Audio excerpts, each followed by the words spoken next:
Ian Lees-Galloway. Thank you very much, Mr Chairman. It's a pleasure to be able to speak on this committee stage of the Passports Amendment Bill, which I appreciate the intervention of the Government Whip, making this an all questions, all parts debate. Looking through the legislation, the first thing which is kind of remarkable in a way and worth commenting on, I think, is that there is just one. It has come back from Select Committee with just one change, which in itself is reasonably remarkable. It was a shortened Select Committee process, and I think all of us in Parliament were reasonably comfortable with that. This is a change that the public was very keen to see Parliament make in a reasonably timely fashion, and I understand that the committee's deliberations on the bill were reasonably brief.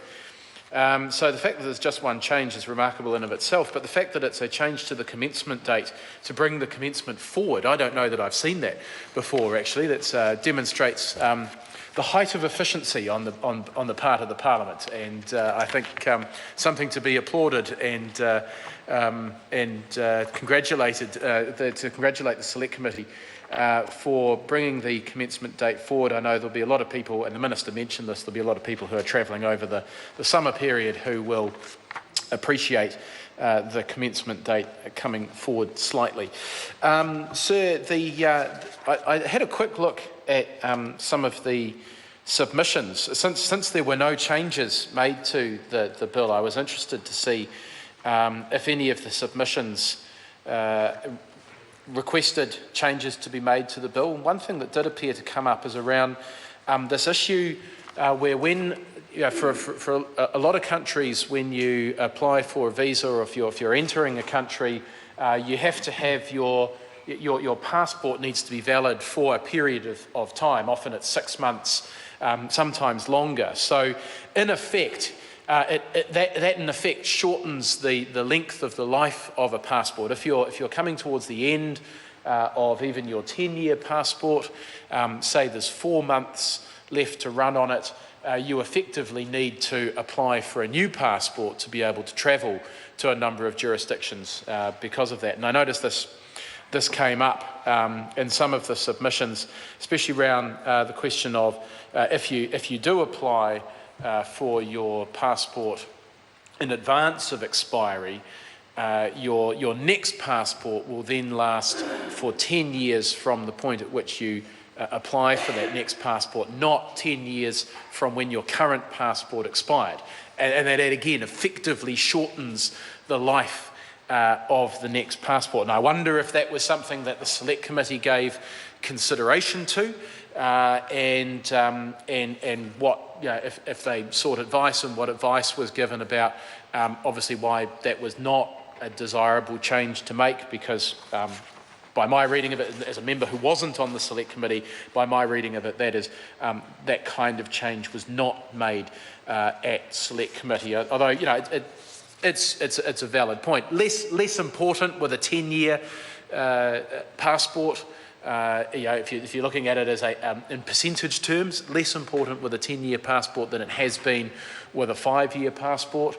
5-year passports effectively being reduced to being 4.5-year passports. That's quite a significant reduction in the life of them. But still, nevertheless, a valid concern that I know was raised by people who submitted to the Select Committee, and yet the bill came back with just the one amendment around the commencement date. Sir, this is a bill that does. I mean, the most important part of the bill, the bit that everybody's going to focus on, is the lengthening of the life of a passport from 5 years to 10 years. But it also makes a number of changes, which essentially, I suppose, bring the legislation around passports into the 21st century, into the digital age, and acknowledge that a lot of the data that is associated with passports is maintained in electronic records. The fact that it is actually possible to cancel a passport through electronic means, you don't have to actually have your hands physically on the passport to be able to cancel it, and that That's simply a recognition, Mr Chairman. Ian Lees-Galloway. Simply a recognition of modern day reality, that these are functions which are available to the Ministry, or to Internal Affairs and to the Minister, and are useful, especially given that passports, you may want to cancel a passport that's in the hands of someone who is overseas. I note there's also some changes around the ability to extend powers to the overseas issuing officers, London and Sydney, for instance.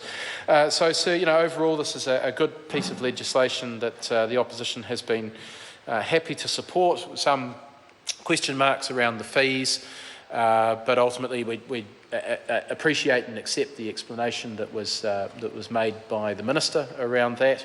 And we appreciate that for a while there was suggestion that the fees would potentially have been significantly higher, and the government, I think, rightly saw fit to step in to ensure that we didn't see numbers along the lines of $400 being charged for a passport. That would have been prohibitive to people, and we don't want to see passports as being something that are a luxury for people. This is not just a travel document, but an important identification document that should be accessible to everybody. So that was the right decision on the government's part to step in there and ensure that New Zealand passports would be accessible to most people. So, sir, very happy to endorse this legislation and encourage members to vote in favour of it. I suspect everybody is. Members, we come to the vote. The question is a part 1 stand part. Those of that opinion will say aye. To the contrary, no. The ayes have it. We move to part 2. First, we have the Minister's amendments as set out on SOP number 115.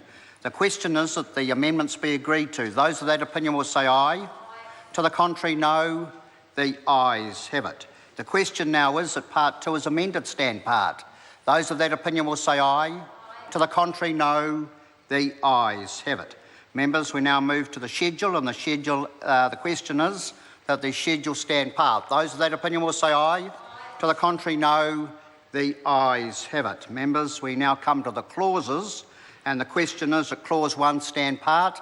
Those of that opinion will say aye. To the contrary, no.